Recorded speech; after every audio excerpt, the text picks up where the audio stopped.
بسم اللہ الرحمن الرحیم۔ حضرت سودہ بنت زمع بن قیس بیوہ تھیں۔ پہلے سے اپنے چچا زاد بھائی سکران بن عمرو کے نکاح میں تھیں۔ دونوں مسلمان ہوئے اور ہجرت فرما کر حبشہ تشریف لے گئے اور حبشہ میں سکران کا انتقال ہو گیا۔ ان کے انتقال کے بعد 10 نبوی میں حضرت خدیجہ رضی اللہ تعالیٰ عنہا کے انتقال کے کچھ دنوں بعد ان کا نکاح نبی کریم صلی اللہ علیہ وآلہ وسلم سے ہوا۔ حضور صلی اللہ علیہ وآلہ وسلم کی عادت شریفہ تو کثرت سے نماز میں مشغول رہنا تھی ہی۔ ایک مرتبہ حضور صلی اللہ علیہ وآلہ وسلم سے انہوں نے عرض کیا کہ رات آپ نے اتنا لمبا رکوع کیا کہ مجھے اپنی ناک سے نکسیر نکلنے کا ڈر ہو گیا۔ یہ بھی حضور کے پیچھے نماز پڑھ رہی تھی، چونکہ بدن کی بھاری تھی، اس وجہ سے اور بھی مشقت ہوئی ہوگی۔ ایک مرتبہ حضور نے ان کو طلاق دینے کا ارادہ فرمایا۔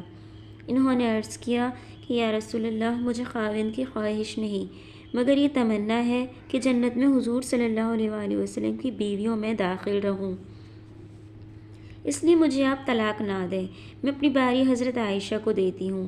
اس کو حضور صلی اللہ علیہ وآلہ وسلم نے قبول فرما لیا اور اس وجہ سے ان کی باری کا دن حضرت عائشہ کے حصے میں آتا تھا۔ حضرت عمر رضی اللہ تعالیٰ کے اخیر زمانے خلافت میں وفات پائی۔ انا للہ و انا الیہ راجعون۔ ویورز، اگر آپ کو میری ویڈیو اچھی لگی ہو تو ویڈیو کو لائک، کمنٹ اور شیئر کرنا مت بھولیے گا۔ ملتے ہیں نیکسٹ ویڈیو میں، تب تک کے لیے اللہ حافظ۔